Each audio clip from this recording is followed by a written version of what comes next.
Sir ಏನು ಡಯಾಬಿಟೀಸಲ್ಲಿ ಹಲವಾರು ವಿಧ ಇದೆ, T1 T2. ಸರ್ ನೀವು ಯಾವ ರೀತಿಯ ಈ ಡಯಾಬಿಟೀಸ್ ಅವೇರ್ನೆಸ್ ಕ್ಯಾಂಪೇನ್ ಮಾಡ್ತಾರೆ? ನಾನು ಸ್ವತಃ ನಾನೇ ಟೈಪ್ 1 ಡಯಾಬಿಟಿಕ್. 14 ವರ್ಷದವನಿದ್ದಾಗ ನನಗೆ ಟೈಪ್ 1 ಡಯಾಬಿಟೀಸ್ ಬಂತು. ಒಂದು ಟೈಪ್ 1 ಡಯಾಬಿಟೀಸು ಅಂದರೆ ಚಿಕ್ಕ ವಯಸ್ಸಿನಲ್ಲಿ ಬರುವಂಥದ್ದು. ಇನ್ನೊಂದು ಟೈಪ್ 2 ಡಯಾಬಿಟೀಸ್. ಓರಲ್ ಮೆಡಿಕೇಷನನ್ನು, ಮಾತ್ರೆಗಳನ್ನ ತಗೊಳ್ಳೋದು, ಡಯಟ್ ಮಾಡೋದು, ಬೇರೆ ಬೇರೆ ರೀತಿಯಾದಂಥ ಫುಡ್ ಕಂಟ್ರೋಲ್ ಮಾಡೋವಂಥದ್ದು, ಗ್ಲೈಸೆಮಿಕ್ ಇಂಟೇಕನ್ನು ಮ್ಯಾನೇಜ್ಮೆಂಟ್ ಮಾಡೋದು, ಕಾರ್ಬ್ ಕೌಂಟಿಂಗ್ ಮಾಡೋದು, ಇದೆಲ್ಲವೂ ಕೂಡ ಟೈಪ್ 2 ಅಲ್ಲಿ ಬರುತ್ತೆ ಹೆಚ್ಚಾಗಿ. ಅಕ್ಕ ತಮ್ಮ ಇಬ್ರಿಗೂ ಕೂಡ ಚಿಕ್ಕ ವಯಸ್ಸಲ್ಲಿ ಡಯಾಬಿಟೀಸ್ ಬಂದು ಇಬ್ರಿಗೂ ಕಿಡ್ನಿ ಫೇಲ್ ಆಗಿ ಇಬ್ಬರು 15 ವರ್ಷದೊಳಗಡೆ ತೀರೋದು. ವಿಶೇಷವಾಗಿ ಗ್ರಾಮೀಣ ಭಾಗದಲ್ಲಿರೋಂಥವರಿಗೆ ಡಯಾಬಿಟೀಸ್ ಬಂದರೆ, ಟೈಪ್ 1 ಡಯಾಬಿಟೀಸ್ ಬಂದರೆ ಅವರು ನರಕವನ್ನು. ವೀಕ್ಷಕರೇ ನಮಸ್ಕಾರ, ಇನ್ಸೈಟ್ ರಶ್ ಪಾಡ್ಕಾಸ್ಟ್ಗೆ ಸ್ವಾಗತ.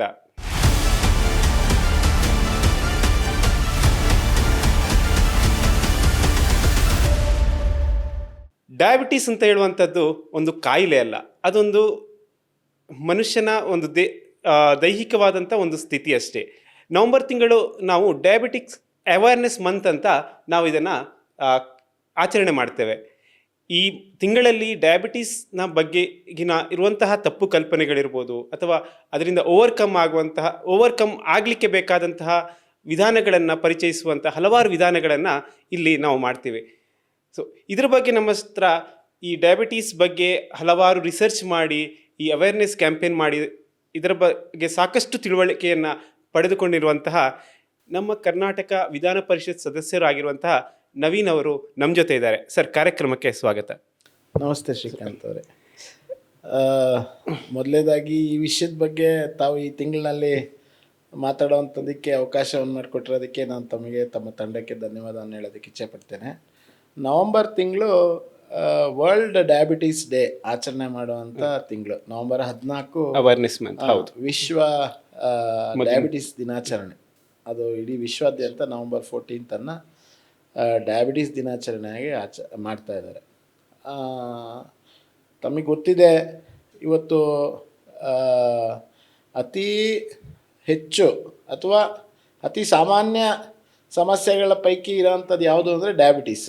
ನೀವು ಯಾರ ಹತ್ರನೇ ಹೋಗಿ, ಯಾವ ಆಸ್ಪತ್ರೆಗೆ ಹೋಗಿ ಸಾರ್ವಜನಿಕರನ್ನ ಮಾತಾಡ್ಸಿದ್ರೆ ಇವತ್ತು ಬಹುತೇಕ 100ರಲ್ಲಿ 25 ಜನ ನನಗೆ ಡಯಾಬಿಟಿಸ್ ಇದೆ ಅಂತ ಹೇಳ್ತಾರೆ. ಅದು ವಯಸ್ಸಿನ ಇದು ಕೂಡ ಹಿಂದೆ ಸ್ವಲ್ಪ ಏನು 40-50 ವರ್ಷ ಆದ ನಂತರ ಡಯಾಬಿಟಿಸ್ ಬರುತ್ತೆ ಅಂತ ಇತ್ತು, 60 ವರ್ಷ ಆದಮೇಲೆ ಬಂದೇ ಬರುತ್ತೆ ಅಂತ ಇತ್ತು. ಆದರೆ ಈಗೇನಾಗಿದೆ, ಅದು ಯಾವ ಏಜ್ನವರಿಗೆ ಅಂತ ಏನಿಲ್ಲ, ಯಾರಿಗೆ ಬೇಕಾದ್ರೂ ಚಿಕ್ಕ ವಯಸ್ಸಿನಿಂದ ಹಿಡಿದು 3 ತಿಂಗಳ ಹಸಗುಸಿನಿಂದ ಹಿಡಿದು ಯಾರಿಗೆ ಬೇಕಾದರೂ ಡಯಾಬಿಟೀಸು ಬರ್ಬೋದು. ಯಾಕಂದರೆ ತಾವು ಹೇಳಿದಾಗೆ it is not A disease, it is a state of your physical ಇದು ಬಾಡಿಯಲ್ಲಿ ಆಗುವಂಥ ಕೆಲವು ಕೆಮಿಕಲ್ ಇಂಬ್ಯಾಲೆನ್ಸಸ್, ಎನ್ಸೈಮ್ ಪ್ರೊಡಕ್ಷನನ್ನು ನಿಲ್ಲುವಂಥ ಕಾರಣಕ್ಕೋಸ್ಕರ ಡಯಾಬಿಟೀಸ್ ಬರ್ತಾ ಇದೆ. ಸರ್, ನೀವು ಈ ಕ್ಷೇತ್ರದಲ್ಲಿ ಒಂದಷ್ಟು ನಿಮ್ಮ ಫೌಂಡೇಶನ್ ವರ್ಕ್ ಮಾಡಿದ್ರಿ. ಇತ್ತೀಚೆಗೆ ನೀವೊಂದು ಪ್ರೋಗ್ರಾಮ್ ಕೂಡ ಮಾಡಬೇಕು ಅಂತ ಪ್ಲ್ಯಾನ್ ಮಾಡಿದ್ರಿ. ಸರ್, ಏನು ಈ ಡಯಾಬಿಟೀಸಲ್ಲಿ ಹಲವಾರು ವಿಧ ಇದೆ, T1 T2. ಸರ್, ನೀವು ಯಾವ ರೀತಿಯ ಈ ಡಯಾಬಿಟೀಸ್ ಅವೇರ್ನೆಸ್ ಕ್ಯಾಂಪೇನ್ ಮಾಡ್ತಾ ಇದ್ದೀರಿ ಸರ್? T1 ಡಯಾಬಿಟೀಸ್ ಬಗ್ಗೆ ನೀವು ತುಂಬ ರಿಸರ್ಚ್ ಮಾಡಿದ್ದೀರಾ ಅಥವಾ ಅವೇರ್ನೆಸ್ ಕ್ಯಾಂಪೇನ್? ನಾನು ಸ್ವತಃ ನಾನೇ ಟೈಪ್ 1 ಡಯಾಬಿಟಿಕ್. ನಾನು 14 ವರ್ಷದವನಿದ್ದಾಗ ನನಗೆ ಟೈಪ್ 1 ಡಯಾಬಿಟೀಸ್ ಬಂತು. ಟೈಪ್ 1 ಡಯಾಬಿಟೀಸ್ ಅಂತಂದರೆ ಡಯಾಬಿಟೀಸಲ್ಲಿ 2 ವಿಧ ಇದೆ, 3 ವಿಧ ಇದೆ ಆ್ಯಕ್ಚುಲಿ. ಒಂದು ಟೈಪ್ 1 ಡಯಾಬಿಟೀಸು ಅಂದರೆ ಚಿಕ್ಕ ವಯಸ್ಸಿನಲ್ಲಿ ಬರುವಂಥದ್ದು. ಅವರಲ್ಲಿ ಸಂಪೂರ್ಣವಾಗಿ ದೇಹದಲ್ಲಿ ಇನ್ಸುಲಿನನ್ನು ಪ್ರೊಡಕ್ಷನ್ ಮಾಡುವಂಥ ಎಲ್ಲ ಶಕ್ತಿ ಪ್ಯಾನ್ಕ್ರಿಯಾಟಿಕ್ ಬೀಟಾ ಸೆಲ್ಸ್ ಅಂತ, ಐಲೆಟ್ ಸೆಲ್ಸ್ ಅಂತ ನಾವೇನು ಕರಿತೇವೆ, ಅದು ಸಂಪೂರ್ಣವಾಗಿ ನಿಷ್ಕ್ರಿಯ ಆಗಿರುತ್ತೆ. ಸೊ ಅವ್ರ ಬಾಡಿಯಲ್ಲಿ 0 ಪ್ರೊಡಕ್ಷನ್ ಆಫ್ ಇನ್ಸುಲಿನ್. ಸೊ ಹಾಗಾಗಿ ಅವರಿಗೆ ಹೊರಗಡೆಯಿಂದ ಇನ್ಸುಲಿನನ್ನು ಇಂಜೆಕ್ಷನ್ ಆಗಿರ್ಬೋದು, ಪಂಪ್ ಆಗಿರ್ಬೋದು, ಇದೆರಡು ಬಿಟ್ಟರೆ ಬೇರೆ ಥರದ ಟ್ರೀಟ್ಮೆಂಟ್ ಅದಕ್ಕೆ ಇಲ್ಲ ಟೈಪ್ 1ಗೆ. ಇನ್ನೊಂದು ಟೈಪ್ 2 ಡಯಾಬಿಟೀಸ್.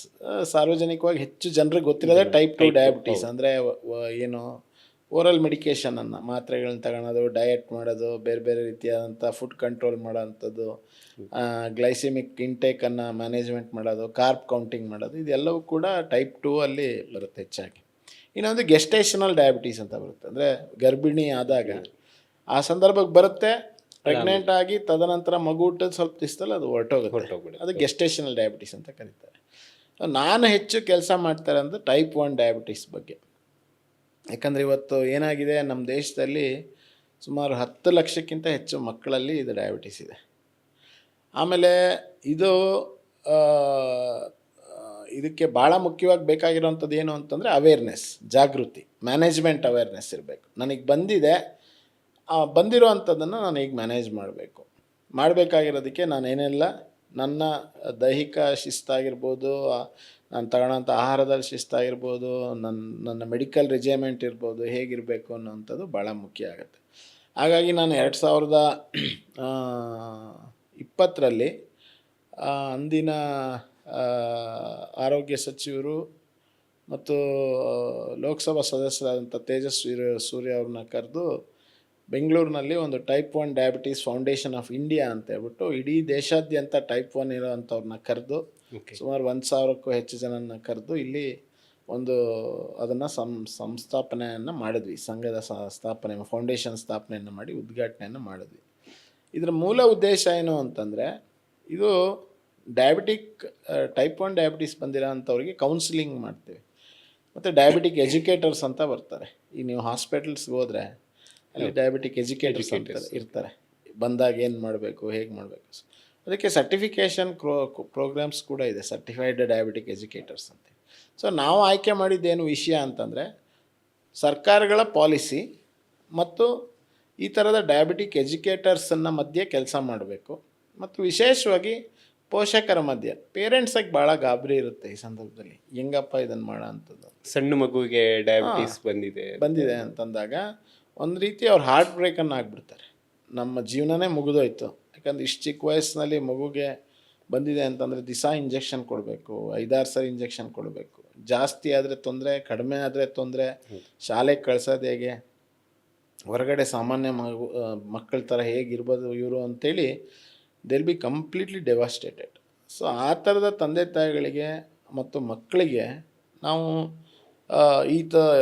ಈ ಒಂದು ಫೌಂಡೇಶನ್ ಮೂಲಕ ಲೈವ್ ಎಕ್ಸಾಂಪಲ್ಸ್, ಅಂದರೆ ಬಂದಿದೆ ಇವರಿಗೆ, ನಿಮ್ಮ ಥರನೇ 12 ವರ್ಷ ಇದ್ದಾಗ, 10 ವರ್ಷ ಇದ್ದಾಗ, 7 ವರ್ಷ ಇದ್ದಾಗ, 5 ವರ್ಷ ಇದ್ದಾಗ ನಿಮ್ಮ ಡಯಾಬಿಟೀಸ್ ಬಂದಿತ್ತು ಇವ್ರಿಗೆ ಇವತ್ತು 45 ವರ್ಷ ಆಗಿದೆ, 50 ವರ್ಷ ಆಗಿದೆ. ಒಂದು ಸಣ್ಣ ಸಮಸ್ಯೆನೂ ಇಲ್ದಂಗೆ ಇವತ್ತು ಎಲ್ಲ ಕ್ಷೇತ್ರಗಳಲ್ಲಿ ಸಾಧನೆ ಮಾಡ್ಕೊಂಡು ಬಂದಿರೋ ಅಂಥವನ್ನ ರೋಲ್ ಮಾಡೆಲ್ಸ್ ಆಗಿ ಪರಿಚಯ ಮಾಡಿಸಿ, ಅವ್ರನ್ನ ಇಬ್ರಿಗೂ ಭೇಟಿ ಮಾಡಿಸಿ, ಸೊ ಇವ್ರಿಗೆ ಯಾವುದೇ ರೀತಿಯಾದಂಥ ಮಾನಸಿಕವಾಗಿ ಕುಗ್ಗೋಗಿರ್ತಾರಲ್ಲ ಅವ್ರನ್ನ ಮೇಲೆತ್ತುವಂಥ ಕೆಲಸವನ್ನು ನಾವು ಡಯಾಬಿಟಿಕ್ ಫೌಂಡೇಶನ್, ಟೈಪ್ 1 ಡಯಾಬಿಟಿಸ್ ಫೌಂಡೇಶನ್ದೇ ಮಾಡ್ತಾಯಿದ್ವಿ.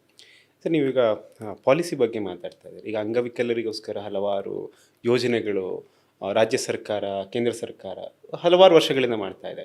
ಸೊ ಇದು ಕೂಡ ಒಂಥರ ಜೆನೆಟಿಕಲ್ ಡಿಸಾರ್ಡರ್.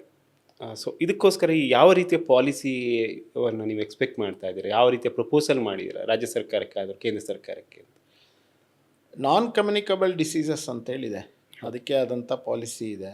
ಮತ್ತು ನಮ್ಮ ದೇಶದಲ್ಲಿ ಈ ದಿವ್ಯಾಂಗರಿಗೆ ಪಾಲಿಸಿಗಳಿದೆ, ಪೋಲಿಯೋ ಪೀಡಿತರಿಗೆ ಒಂದು ಪಾಲಿಸಿ ಇದೆ, ಮತ್ತು ರೇರ್ ಡಿಸೀಸಸ್ಸಿಗೆ ಒಂದು ಪಾಲಿಸಿ ಇದೆ. ಈ ಡಯಾಬಿಟೀಸಿಗೆ ಅನ್ನೋಂಥ ಪಾಲಿಸಿ ರಾಷ್ಟ್ರೀಯ ಮಟ್ಟದಲ್ಲಿಲ್ಲ.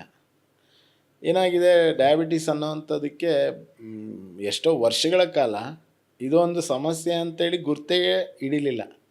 ಇದೊಂದು ದೀರ್ಘಕಾಲಿಕವಾದಂಥ ಸಮಸ್ಯೆ.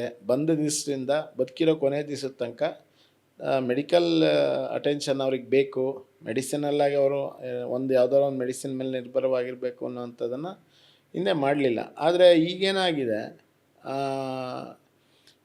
ನಮ್ಮ ಕೇಂದ್ರದ ಸರ್ಕಾರದಲ್ಲಿ ನಾವು ಒಂದು 2-3 ರೆಪ್ರೆಸೆಂಟೇಷನ್ಸನ್ನು ಕೊಟ್ಟು, ಇಬ್ಬರು ಆರೋಗ್ಯ ಸಚಿವರನ್ನು ಭೇಟಿ ಮಾಡಿ, ಈಗ JP ನಡ್ಡಾ ಅವರಿದ್ದಾರೆ, ಈಗ ಅವರನ್ನು ಭೇಟಿ ಮಾಡಿ, ಅವ್ರ ಹಿಂದೆ ಇದ್ದಂಥ ಒಬ್ಬರು ನಮ್ಮ ಮನ್ಸುಖ್ ಮಾಂಡವಿಯಾ ಅವರನ್ನು ಕೂಡ ಭೇಟಿ ಮಾಡಿ, ನಾವು ಸರ್ಕಾರದಲ್ಲಿ ಇದಕ್ಕೊಂದು ಪಾಲಿಸಿಯನ್ನು ರೂಪಿಸಿ, ಯಾಕಂದರೆ ಪ್ರತಿ ರಾಜ್ಯ ತಂದೇ ಆದಂಥ ರೀತಿಯಲ್ಲಿ ಸ್ಟೇಟ್ ಸಬ್ಜೆಕ್ಟ್ ಆಗಿರೋವಂಥದ್ದು, health is a state subject. So ಹಾಗಾಗಿ ಅವ್ರದ್ದೇ ಆದಂಥ ಪಾಲಿಸಿಗಳನ್ನ ರನ್ ಮಾಡ್ತಾ ಇದ್ದಾರೆ. ಈಗ ಕೇರಳದಲ್ಲಿ ಮಿಠಾಯಿ ಅಂತ ಒಂದು ಯೋಜನೆ ಇದೆ ಡಯಾಬಿಟಿಸ್ ಮಕ್ಕಳಿಗೆ. ಓಕೆ. ಆ ಯೋಜನೆ ಕರ್ನಾಟಕದಲ್ಲಿಲ್ಲ. ಕರ್ನಾಟಕದಲ್ಲಿರೋ ಯೋಜನೆ ತೆಲಂಗಾಣದಲ್ಲಿಲ್ಲ. ತೆಲಂಗಾಣದಲ್ಲಿರೋ ಯೋಜನೆ ತಮಿಳ್ನಾಡಲ್ಲಿಲ್ಲ. ಸೊ ಇಡೀ ದೇಶದಲ್ಲಿ ಒಂದೊಂದು ರಾಜ್ಯ ಒಂದೊಂದು ಥರ ರನ್ ಮಾಡ್ತಾಯಿದೆ. ಅದಕ್ಕೆ ನಾವು ವಿನಂತಿ ಮಾಡಿರೋಂಥದ್ದು ಏನು ಅಂತಂದರೆ, ಇಡೀ ದೇಶದಲ್ಲಿ ಒಂದು ಪಾಲಿಸಿಯನ್ನು ತನ್ನಿ, ಆ ಮಕ್ಕಳಿಗೆ ಬೇಕಾಗಿರೋವಂಥ ಏನು ಮೆಡಿಕೇಷನ್ ಇದೆ ಮತ್ತು ವರ್ಷಕ್ಕೆ 2 ಸಾರಿ ಅವ್ರದ್ದು ಮೆಡಿಕಲ್ ಟೆಸ್ಟ್ಗಳಾಗಬೇಕಾಗಿದೆ ಮತ್ತು ಕೌನ್ಸಿಲಿಂಗ್ ಆಗಬೇಕಾಗಿದೆ. ಇದನ್ನೆಲ್ಲವನ್ನು ಕೂಡ ಸ್ಟ್ರೀಮ್ಲೈನ್ ಮಾಡಿ ಒಂದು ಪಾಲಿಸಿಯನ್ನು ಮಾಡಿ, ವಿಶೇಷವಾಗಿ ಗ್ರಾಮೀಣ ಭಾಗದಲ್ಲಿರುವಂಥವ್ರು, ಈ ಪಕ್ಕದಲ್ಲಿ ಇಲ್ಲಿ ರಾಮನಗರದಲ್ಲಿ ಅಕ್ಕ ತಮ್ಮ ಇಬ್ರಿಗೂ ಕೂಡ ಚಿಕ್ಕ ವಯಸ್ಸಲ್ಲಿ ಡಯಾಬಿಟಿಸ್ ಬಂದು ಇಬ್ರಿಗೂ ಕಿಡ್ನಿ ಫೇಲ್ ಆಗಿ ಇಬ್ಬರು 15 ವರ್ಷದೊಳಗಡೆ ತೀರೋದ್ರು. ತಂದೆ ತಾಯಿ ಇಬ್ಬರು ಕೂಲಿ ಮಾಡೋ ಅಂತ. ಮತ್ತು ನನಗೆ ಗೊತ್ತಿದ್ದಂಥ ಇನ್ನೊಂದು ತಾಯಿ ಟೈಲರು, ತಂದೆ ಕೂಲಿ ಮಾಡ್ತಾ ಅಂಗಡಿಯಲ್ಲಿ ಕೆಲಸ ಮಾಡ್ತಾನೆ, ದಿನಸಿ ಅಂಗಡಿಯಲ್ಲಿ ಕೆಲಸ ಮಾಡ್ತಾನೆ. ಮಗುಗೆ ಡಯಾಬಿಟಿಸ್ ಬಂದು ಅವ್ರು ಡಾಕ್ಟ್ರು 3 ಸಾರಿ ಇಂಜೆಕ್ಷನ್ ಕೊಡಬೇಕು ಇನ್ಸುಲಿನ್. ಅವರಿಗೆ ಹಣಕಾಸಿನ ಸಮಸ್ಯೆ ಎಷ್ಟಿತ್ತು ಅಂತಂದರೆ ಅವ್ರು ದಿವಸಕ್ಕೆ 1 ಸಾರಿ ಇಂಜೆಕ್ಷನ್ ಕೊಡೋಕ್ಕೂ ಆಗ್ತಾಯಿರಲಿಲ್ಲ. 3 ಸಾರಿ ತಗೋಬೇಕು ಅಂತ ಕೊಟ್ಟರು ಇಂಜೆಕ್ಷನನ್ನು. ಅವ್ರೇನು ಮಾಡಿದ್ರು, ಅವಾಯ್ಡ್ ಮಾಡಿ, ಇಲ್ಲ ನಾವು ಕೊಡೋದು ಒಂದೇ ಸರಿ ಅಂತ ಒಂದೇ ಸರಿ ಕೊಡೋಕ್ಕೆ. ಆ ಮಗುಗೆ ಬೇರೆ ಕಾಂಪ್ಲಿಕೇಶನ್ ಸ್ಟಾರ್ಟ್ ಆಗಿ ಕೊನೆಗೆ ಆ ಮಗುನು ತೀರೋಯ್ತು. ಅಂದರೆ ವಿಶೇಷವಾಗಿ ಗ್ರಾಮೀಣ ಭಾಗದಲ್ಲಿರೋಂಥವ್ರಿಗೆ ಡಯಾಬಿಟಿಸ್ ಬಂದರೆ, ಟೈಪ್ 1 ಡಯಾಬಿಟಿಸ್ ಬಂದರೆ ಅವರು ನರ್ಕವನ್ನು ನೋಡ್ಬಿಡ್ತಾರೆ. ಅವರಿಗೆ ಸರ್ಕಾರನೇ ಕೈ ಹಿಡಬೇಕಾಗಿದೆ. ಇವತ್ತು ಸರ್ಕಾರ ಏನು ಫ್ರೀ ಮೆಡಿಕೇಷನನ್ನು ನಾವು ಇಲ್ಲಿ ಡಯಾಬಿಟಿಸ್ ಹಾಸ್ಪಿಟ್ಲಿದೆ, ಎಂಡೋಕ್ರೈನ್ ಸೊಸೈಟಿ ಅಂತಿದೆ, ಕರ್ನಾಟಕ ಎಂಡೋಕ್ರೈನ್ ಸೊಸೈಟಿ, ಅದ್ರ ಮೂಲಕ ಕೊಡ್ತೀವಿ ಅಂತ. ಆದರೆ ಇವತ್ತು ಅವಶ್ಯಕತೆ ಇರೋವಂಥದ್ದು ಅವರನ್ನು ನೀವು ಆರೋಗ್ಯವಂತ ಮಕ್ಕಳಾಗಿ ಬೆಳೆಸಬೇಕು. ಈ ಉದಾಹರಣೆಗೆ ಒಂದು ಸಸಿಗೆ ಕಾಲಕ್ಕೆ ನೀರು ಗೊಬ್ಬರ ಎಲ್ಲ ಸರಿಯಾಗಿ ಕೊಟ್ಟರೆ ಆ ಸಸಿ ಒಳ್ಳೆ ಫಲವತ್ತವಾಗಿ ಒಳ್ಳೆ ಚೆನ್ನಾಗಿ ಬೆಳೆಯುತ್ತೆ. ಈಗ ನೀವು ಅದನ್ನು ಕೊಡೋ ಅಂಥದ್ರಲ್ಲೇ ಕೊರತೆ ಮಾಡಿಕೊಟ್ರೆ ಅದು ಒಂದು ರೀತಿ ಹೆಸರಿಗೊಂದು ಗಿಡ ಆಗಿರುತ್ತೆ ಬಿಟ್ಟರೆ ಅದರಲ್ಲಿ ಏನೂ ಬಲಾಢ್ಯತೆ ಇರೋದಿಲ್ಲ. ಇವರು ನಮ್ಮ ಸರ್ಕಾರದ ಪಾಲಿಸಿ ಇರೋದು ಕೊಡ್ತಾ ಇದ್ದೀವಲ್ಲ, ಯಾವುದೋ ಒಂದು ಮೆಡಿಸಿನ್ ಕೊಡ್ತಾ ಇದ್ದೀವಿ ನಿಮಗೆ. ಸೊ ನೀವು ಅದರಿಂದ ಬದುಕ್ತಿರೋ ಸಾಯ್ತಿರೋ, ನಿಮಗೆ ಅನುಕೂಲ ಆಗುತ್ತೋ ಬಿಡುತ್ತೋ ಗೊತ್ತಿಲ್ಲ. ನಮ್ಮ ಪಾಲಿಸಿ ಇದಿದೆ. ನಾವು 1000 ರೂಪಾಯಿ ಮೆಡಿಸಿನ್ ಸಿಗ್ತಾಯಿದ್ರೆ ನಾನು ಇವತ್ತಿನ ನನ್ನ ಕೈಯಲ್ಲಾಗೋದು ನಾನು 200 ರೂಪಾಯಿದು ಕೊಡ್ತೀನಿ ನಿಮಗೆ, ನೀವು ಅದನ್ನು ಬಳಕೆ ಮಾಡ್ಕೊಳ್ಳಿ ಅಂತ ಹೇಳಿ ಮಾಡ್ತಾಯಿದ್ದಾರೆ. ನಾನು ಕಳೆದ ಬಾರಿ ಸದನದಲ್ಲೂ ಕೂಡ ನಾನು ಪ್ರಶ್ನೆಯನ್ನು ಮಾಡಿದ್ದೆ, ನಮ್ಮ ರಾಜ್ಯದಲ್ಲಿ ಒಟ್ಟು ಎಷ್ಟು ಜನ ಇದ್ದಾರೆ ಡಯಾಬಿಟೀಸು, ಟೈಪ್ 1 ಡಯಾಬಿಟಿಸ್ ಮಕ್ಕಳು ಅಂತ. ನನಗೆ ಅವ್ರ ಉತ್ತರ ನೋಡಿ ಭಾಳ ಆಶ್ಚರ್ಯ ಆಗ್ಬಿಡ್ತು. ನಾನು ಅವತ್ತು ನಮ್ಮ ಆರೋಗ್ಯ ಸಚಿವರಿದ್ದಂಥವರು ಸುಧಾಕರ್ ಅವರು ಉತ್ತರ ಕೊಟ್ಟಿದ್ದು ಏನು ಅಂತಂದರೆ, ನಮ್ಮ ರಾಜ್ಯದಲ್ಲಿ 6000 ಜನನೂ ಏನೋ ಮಕ್ಕಳು, ನನ್ನ ಹತ್ರ ಇದೆ ಉತ್ತರ ಅದು, ಡಯಾಬಿಟ್ ಅಂತೇಳ್ಬಿಟ್ಟು. ಹೊರ ಜಿಲ್ಲೆಗಳಲ್ಲಿ ಎಷ್ಟು ಜನ ಇದ್ದಾರೆ ಅಂತಂದರೆ ಅದ್ರ ಬಗ್ಗೆ ಮಾಹಿತಿ ಇಲ್ಲ ಅಂತ ಕೊಟ್ಟರು. 6000ದಲ್ಲಿ ಇವ್ರ ಹತ್ರ ಇರೋಂಥ ಸರ್ಕಾರದ ಲೆಕ್ಕದಲ್ಲೇ ಸುಮಾರು 10,000 ಜನ ಮಕ್ಕಳಿದ್ದಾರೆ. ಇವ್ರಿಗೆ ಎಂಡೋಕ್ರೈನ್ ಹಾಸ್ಪಿಟ್ಲಲ್ಲೇ ನೋಂದಣಿ ಆಗಿರೋಂಥವ್ರು, ಬೆಂಗಳೂರು ಮಹಾನಗರದಲ್ಲಿ ನೋಂದಣಿ ಆಗಿರೋಂಥವ್ರೆ 10,000ಕ್ಕಿಂತ ಹೆಚ್ಚು ಜನ ಇದ್ದಾರೆ. ಅಂಥದ್ರಲ್ಲಿ ಸರ್ಕಾರ ಈ ಥರದ ಗಂಭೀರ ವಿಷಯವನ್ನು ಅದ್ರ ಬಗ್ಗೆ ಸಂಬಂಧಪಟ್ಟಂಥ ಇಲಾಖೆ ಅಧಿಕಾರಿಗಳು ಸರಿಯಾಗಿ ರೀತಿಯಾದಂಥ ಮಾಹಿತಿಗಳನ್ನ ಕೊಡಲಿಲ್ಲ ಮತ್ತು ಒಂಥರ ನೆಗ್ಲೆಕ್ಟ್ ಮಾಡಿ ಮಾಡ್ತಾಯಿದ್ರು. ನಾವು ಅದನ್ನು ಸುಧಾಕರ್ ಅವ್ರಿಗೆ ಹೇಳಿದೆ, ಆ್ಯಕ್ಚುಲಿ ನಿಮ್ಮ ಉತ್ತರ ಇದು ಯಾವ ಸ್ತರದಲ್ಲೂ ಕೂಡ ಇದು ಸರಿ ಇಲ್ಲ. ನೀವು ಮಾಡೋದಾದರೆ ಕರೆಕ್ಟಾಗಿರೋಂಥ ಮಾಹಿತಿಯನ್ನು ಪಡ್ಕೊಂಡು ಮಾಡಿ ಅಂತ ನಾನು ಸುಧಾಕರ್ ಅವರಿಗೆ ಸಲಹೆಯನ್ನು ಕೊಟ್ಟೆ. ಆದರೆ ಏನಾಗ್ಬಿಟ್ಟಿದೆ ಇವತ್ತು ಸರ್ಕಾರ ಒಂದು ರೀತಿ, ನಾನು ಈ ಸರ್ಕಾರ ಆ ಸರ್ಕಾರ ಅಂತ ಹೇಳೋದಕ್ಕೆ ಹೋಗೋದಿಲ್ಲ, ಸಮಸ್ಯೆಯನ್ನು ಅರ್ಥ ಮಾಡ್ಕೊಂಡು ಅದನ್ನು ಹೇಗೆ ಬಗೆಹರಿಸ್ಬೇಕು ಅನ್ನೋವಂಥದ್ದಕ್ಕೆ ನಮ್ಮ ಸರ್ಕಾರಗಳು, ಮಂತ್ರಿಗಳು ಮತ್ತು ಅಧಿಕಾರಿಗಳು ಸೋತಿದ್ದಾರೆ. ಇದನ್ನು ಸರಿಪಡಿಸೋ ಅಂಥದ್ದಕ್ಕೆ ಸಮಾಜ ಮುಂದೆ ಬರಬೇಕು, ಈ ಥರ ಸಂಘಟನೆಗಳು, ಸಂಘಗಳು, ಫೌಂಡೇಶನ್ಗಳು ಮುಂದೆ ಬರಬೇಕು, ಸರ್ಕಾರದ ಕಣ್ ತೆರೆಸಬೇಕು. ಅದಕ್ಕೆ ನಾನು ಈ ಸರಿ ಪ್ರಧಾನಮಂತ್ರಿ ಅವ್ರನ್ನ ಭೇಟಿ ಮಾಡಿಸೋದಕ್ಕೋಸ್ಕರ ಮೊನ್ನೆ JP ನಡ್ಡಾಜಿಯವರಲ್ಲಿ ಒಂದು ವಿನಂತಿಯನ್ನು ಮಾಡಿದ್ದೀನಿ. ಟೈಪ್ 1 ಡಯಾಬಿಟಿಸ್ ಮಕ್ಕಳನ್ನ ಪ್ರಧಾನಮಂತ್ರಿ ಜೊತೆಗೆ ಒಂದು ಭೇಟಿಗೆ ಅವಕಾಶ ಮಾಡಿಸ್ಕೊಡಿ ಅಂತೇಳಿ. ಈ ನವಂಬರ್ 14 ವರ್ಲ್ಡ್ ಡಯಾಬಿಟಿಕ್ ದಿನಾಚರಣೆಗೆ ಮಾಡ್ತಾಯಿದೆ. ಸೊ ಆ ದಿನ ಪ್ರಧಾನಮಂತ್ರಿಗಳಿಂದ ಏನಾದರೂ ವಿಶೇಷ ಅನೌನ್ಸ್ಮೆಂಟ್ ಏನಾದರೂ ಎಕ್ಸ್ಪೆಕ್ಟ್ ಮಾಡ್ಬೋದಾ, ಅಥವಾ ನೀವೇನಾದರೂ ಇದು ಮಾಡಿದ್ದೀರಾ? ಇಲ್ಲ, ನಾವು ಏನಂತ ಅಂದ್ಕೊಂಡಿದ್ದೀವಿ ಅಂತಂದರೆ, ನವಂಬರ್ 14ಕ್ಕೆ ಇಡೀ ಅವರವ್ರ ರಾಜ್ಯಗಳಲ್ಲಿ ಅವ್ರು ಮಾಡ್ಕೊತಾ ಇರ್ತಾರೆ. ಆ ಫೌಂಡೇಶನ್ ಅವರೆಲ್ಲರೂ ಅವರ ಸಂಸ್ಥೆಗಳು ಇದ್ರ ಮುಂದೆ ಮಾಡ್ಕೊತಾ ಇರ್ತಾರೆ. ಹಾಗಾಗಿ ನಾವು ಕೇಳಿರೋವಂಥದ್ದು ಸ್ವಲ್ಪ ಅದಾದ 1 ವಾರ ಅಥವಾ 1-2 ವಾರದ ನಂತರ ಪ್ರಧಾನಮಂತ್ರಿಗಳ ಸಮಯವನ್ನು ಕೇಳಿ ನಾವು ಈಗಾಗಲೇ ಪತ್ರ ಏನು ಅವರಿಗೆ ಕೊಟ್ಟಿದ್ದೀವಿ. ನನಗೆ ಅಪೇಕ್ಷೆ ಇರೋಂಥದ್ದು ಏನು ಅಂತಂದರೆ, ಒಬ್ಬ ಬಾಲಕಿ, ನಾನು ನಿಮಗೆ ಆ ವಿಡಿಯೋನು ಕಳಿಸ್ತೀನಿ. ಕೇರಳದ ಒಬ್ಬಳು ಬಾಲಕಿ, ಇಲ್ಲೇ ನಮ್ಮ ಕರ್ನಾಟಕ ಮತ್ತು ಕೇರಳ ಬಾರ್ಡ್ರಲ್ಲಿರೋ 4 ವರ್ಷನ 5 ವರ್ಷದ ಮಗು. ಅವಳು ಪ್ರಧಾನಮಂತ್ರಿ ಒಂದು ಅಪೀಲ್ ಮಾಡಿದ್ದಾಳೆ ವಿಡಿಯೋ ಮೂಲಕ. ಏನಂತ ಕೇಳಿದಾಳೆ ಅಂತಂದರೆ, ನೀವು ದೇಶವನ್ನೆಲ್ಲ ಕಾಪಾಡೋ ಶಕ್ತಿ ಇರೋಂಥ ಪ್ರಧಾನಮಂತ್ರಿಗಳು, ನನಗೆ ಈ ಸಮಸ್ಯೆ ಇದೆ, ನನ್ನಂಥ ಸಾವಿರಾರು ಮಕ್ಕಳಿಗೆ ಈ ಸಮಸ್ಯೆ ಇದೆ, ನಮಗೆ ನೀವು ನಮ್ಮ ಬದುಕನ್ನು ಚೆನ್ನಾಗಿ ನಡೆಸ್ಕೊಂಡು ಹೋಗೋಂಥದ್ದಕ್ಕೆ ದಯವಿಟ್ಟು ನಮಗೂ ನೀವು ಅವಕಾಶ ಮಾಡಿಕೊಡಿ ಅಂತ ಪ್ರಧಾನಮಂತ್ರಿಗೆ ಅಪೀಲ್ ಮಾಡಿದ್ದಾರೆ. ತುಂಬ ಚೂಟಿಯಾಗಿರೋಂಥ ಹುಡುಗಿ. ಆ ಥರದ ಅನೇಕ ಜನ ಮಕ್ಕಳಿದ್ದಾರೆ. ಎಲ್ಲ ಪಾಪ ತುಂಬ ಆ್ಯಕ್ಟಿವ್ ಆಗಿದ್ದಾರೆ. ಬಟ್ ಈ ಪ್ರಾಬ್ಲಮ್ ಅವ್ರಿಗಿರೋದ್ರಿಂದ ಅವ್ರು ಎಲ್ಲೋ ಒಂದು ಕಡೆ ಬೇರೆಯವ್ರಿಗಿಂತ ಹಿಂದೆ ಸರಿಯೋವಂಥ ಪರಿಸ್ಥಿತಿ ನಿರ್ಮಾಣ ಆಗ್ತಾಯಿದೆ. ಅದಕ್ಕೆ ನಾನು ಪ್ರಯತ್ನ ಮಾಡ್ತಾರೆ ಅಂಥದ್ದು ಏನು ಅಂತ, ನಾನು ಅಂದರೆ ನಾವೆಲ್ಲರೂ ಸೇರಿ ನಮ್ಮ ಏನು ಟೈಪ್ 1 ಫೌಂಡೇಶನ್ ಇಡೀ ದೇಶಾದ್ಯಂತ ಎಲ್ಲ ರಾಜ್ಯಗಳಲ್ಲೂ ಪ್ರತಿನಿಧಿಗಳಿದ್ದಾರೆ. ನಾವೆಲ್ಲರೂ ಕೂಡ ಸೇರಿ ಪ್ರಯತ್ನ ಮಾಡ್ತೀವಿ. ಏನಾರ ಮಾಡಿ ಪ್ರಧಾನಮಂತ್ರಿಗಳಿಗೆ 1000 ಕೋಟಿ ಅದಕ್ಕೆಲ್ಲ ಖರ್ಚು ಮಾಡ್ತೀವಿ ನಾವು ಯೋಜನೆಗಳಿಗೆ ಅಂಥೇಳಿ. ಇದಕ್ಕೆ ಒಂದು ಸ್ಮಾಲ್ ಅದರ 0.00% ಹಣನ ಕೊಟ್ಟರೆ 10 ಲಕ್ಷ ಜನ ಮಕ್ಕಳು ತಾವು ಕೂಡ ಆರೋಗ್ಯವಂತವಾಗಿ ಬೆಳೆಯೋದಕ್ಕೆ ಸಾಧ್ಯ ಇದೆ ಅಂತೇಳಿ ನಾವು ಒಂದು ಅಪೀಲನ್ನು ಮಾಡ್ತಿದ್ದೀವಿ. ನನಗೆ ಖಂಡಿತ ವಿಶ್ವಾಸ ಇದೆ, JP ನಡ್ಡಾ ಅವರು ಮತ್ತು ರಾಜ್ಯ ಪ್ರಧಾನಮಂತ್ರಿಗಳು ಮತ್ತು ಉಳಿದ ರಾಜ್ಯದ ಎಲ್ಲ ಮುಖ್ಯಮಂತ್ರಿಗಳು ಮತ್ತು ಆರೋಗ್ಯ ಸಚಿವರು ಇದ್ರ ಬಗ್ಗೆ ಗಮನ ಕೊಟ್ಟರೆ, ಇವತ್ತು ಹೊರದೇಶಗಳಲ್ಲಿ ನಾನು ಹೋಗಿ ನೋಡಿದ್ರೆ A to Z free, A to Z ಅವರಿಗೆ ಎಲ್ಲವೂ ಐದರ್ ಇನ್ಶೂರೆನ್ಸಿಂದ ಕವರ್ ಆಗುತ್ತೆ, ಇಲ್ಲ ಸರ್ಕಾರ ಕೊಡುತ್ತೆ. ಸರ್, ಕೊನೆಯದಾಗಿ ಡಯಾಬಿಟಿಸ್ ಬಗ್ಗೆ ಒಂದು ಜನರಿಗೆ ಅವೇರ್ನೆಸ್ ಅಥವಾ ಕಿವಿ ಮಾತು, ಯಾಕೆಂದರೆ ನೀವು ಹೇಳಿದ್ರೆ ನೀವು ಟೈಪ್ 1 ಡಯಾಬಿಟಿಸ್, ಯಾವ ರೀತಿಯ ದಿನಚರಿ ಇರಬೇಕು, ಒಂದು ಯಾವ ರೀತಿಯ ಒಂದು ಮೆಸೇಜ್ ಕೊಡ್ತೀರಾ? ನೋಡಿ, ಡಯಾಬಿಟೀಸ್ ಅನ್ನೋವಂಥದ್ದು ಅದು ಮಾರಣಾಂತಿಕ ಕಾಯಿಲೆ ಅಲ್ಲ, ಅದು ಕಾಯಿಲೆನೇ ಅಲ್ಲ. ಅದನ್ನು ಇಟ್ಕೊಂಡು 100 ವರ್ಷ ಬದುಕ್ಬೋದು, ನಾರ್ಮಲಾಗಿ ಬದುಕ್ಬೋದು. ಆದರೆ ಅದ್ರ ಬಗ್ಗೆ ಜಾಗೃತಿ ಇರಬೇಕು. ನಮ್ಮ ತಲೆಯೊಳಗೆ, ನಮ್ಮ ಯೋಚನೆ ಶಕ್ತಿಯಲ್ಲಿ ನಮಗೆ ಈ ಥರದ ಡೆಫಿಷಿಯನ್ಸಿ ಇದೆ ಅನ್ನೋಂಥದ್ದು ನಮಗೆ ಗೊತ್ತಿರಬೇಕು. ಅನೇಕ ಜನರಿಗೆ ನಮ್ಮಲ್ಲಿ ಏನಾಗಿದೆ, ಈ ಗ್ಲೈಸಿಮಿಕ್ ಇಂಡೆಕ್ಸ್ ಅಂತ ಬರುತ್ತೆ, ಅದು ಗೊತ್ತಿಲ್ಲ ಭಾಳ ಜನಕ್ಕೆ. ಗ್ಲೈಸಿಮಿಕ್ ಇಂಡೆಕ್ಸ್ ಅಂದರೆ ನಾನು ತಿನ್ನೋವಂಥ ಆಹಾರದಲ್ಲಿ ಎಷ್ಟು ಆಹಾರ ಫಾಸ್ಟ್ ಅಬ್ಸಾರ್ಪ್ಷನ್ ಆಗುತ್ತೆ ದೇಹದೊಳಗೆ, ಎಷ್ಟು ಆಹಾರ ನಿಧಾನಕ್ಕೆ ಅಬ್ಸಾರ್ಪ್ಷನ್ ಆಗುತ್ತೆ ಅಂತೇಳಿ. ಸೊ ಈ ಡಯಾಬಿಟೀಸ್ ಬಂದವರು ಪ್ರತಿಯೊಬ್ಬರು ಟೈಪ್ 1 ಇರ್ಬೋದು, ಟೈಪ್ 2 ಇರ್ಬೋದು, ಗೆಸ್ಟೇಷನ್ ಡಯಾಬಿಟಿಸ್ ಇರ್ಬೋದು, ನಾನು ರಿಕ್ವೆಸ್ಟ್ ಮಾಡೋಂಥದ್ದು, ದಯವಿಟ್ಟು ಗ್ಲೈಸಿಮಿಕ್ ಚಾರ್ಟನ್ನು ನೀವು ಸ್ಟಡಿ ಮಾಡಿ.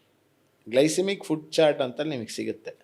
ನೀವು ಆನ್ಲೈನ್ ಹೋದ್ರೂ ಸಿಗುತ್ತೆ, ಅಥವಾ ನೀವು ಯಾವ್ದಾರ ಡಯಟಿಷಿಯನ್ ಹತ್ರನೋ ಅಥವಾ ಈ ಥರ ಹಾಸ್ಪಿಟ್ಲಲ್ಲಿ ಹೋದರೆ ನಿಮಗೆ ಗ್ಲೈಸಿಮಿಕ್ ಇಂಡೆಕ್ಸ್ ಚಾರ್ಟ್ ಅಂತ ಸಿಗುತ್ತೆ. ಅದು ಇಂಡಿಯನ್ ಫುಡ್ಸಿಗೆ ಏನು ನಿಮಗೆ ಆಶ್ಚರ್ಯ ಆಗ್ಬೋದು. ಉದಾಹರಣೆಗೆ ಅಕ್ಕಿ ತಿನ್ನಬೇಡ್ರಿ ಅಂತ ಹೇಳ್ತಾರೆ ಡಯಾಬಿಟಿಸ್.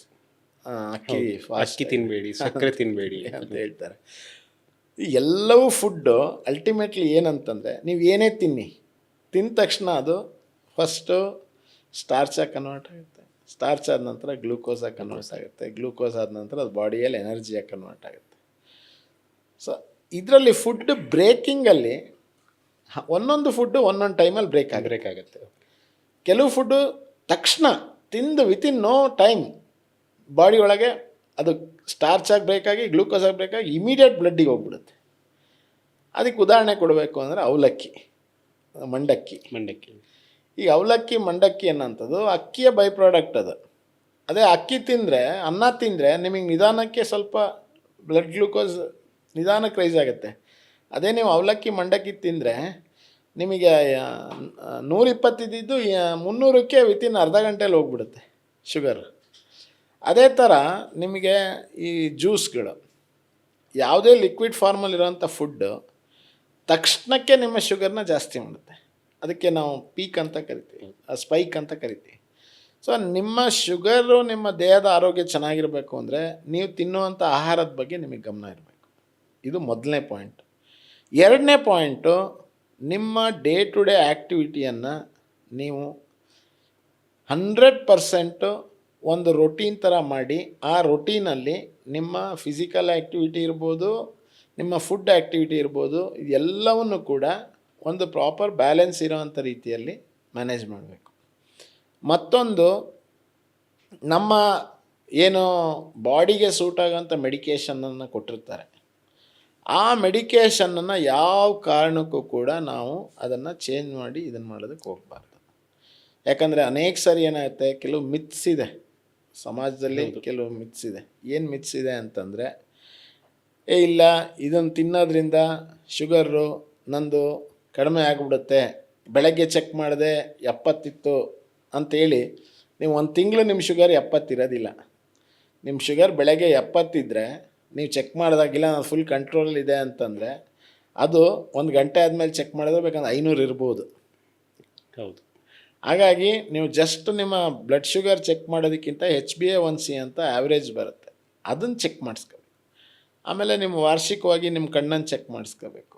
ಮತ್ತು ಬೇರೆ ವೈಟಲ್ ಆರ್ಗನ್ಸ್ ಏನಿದೆ, ಕಿಡ್ನೀಸ್ ಆಗಿರ್ಬೋದು, ನರ್ವಸ್ ಸಿಸ್ಟಮ್ ಅದಕ್ಕೆ ನ್ಯೂರೋಪತಿ ಅಂತ ಕರಿತೀವಿ, ಅದ್ರ ಬಗ್ಗೆ ಚೆಕ್ ಮಾಡಿಸ್ಕೊಂತ ಕಾಳಜಿಯಿಂದ ಇರಬೇಕು. ಮತ್ತು ಕಾಲುಗಳನ್ನು ಹೆಚ್ಚು ಗಮನ ಕೊಟ್ಟು ನೋಡ್ಕೋಬೇಕು.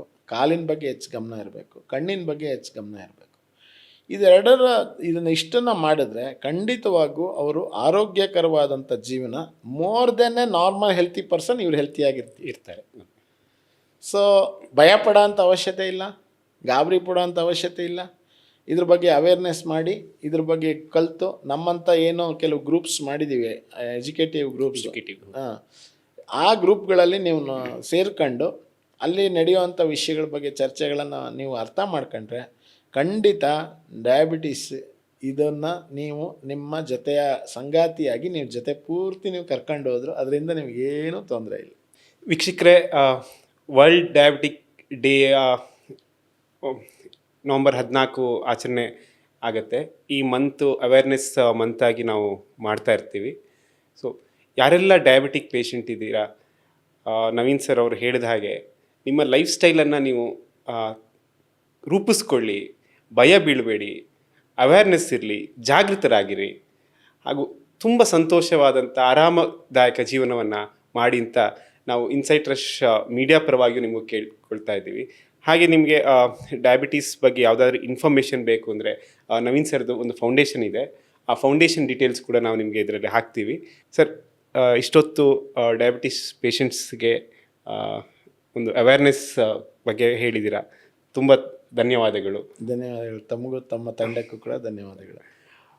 ವೀಕ್ಷಕರೇ, ಇದಾಗಿತ್ತು ಈ ಹೊತ್ತಿನ ವಿಶೇಷ ಸಂಚಿಕೆ ವರ್ಲ್ಡ್ ಡಯಾಬಿಟಿಕ್ ಡೇ ಬಗ್ಗೆ. ನೋಡ್ತಾ ಇರಿ ಇನ್ಸೈಟ್ ರಶ್ ಮೀಡಿಯಾ. ಧನ್ಯವಾದಗಳು.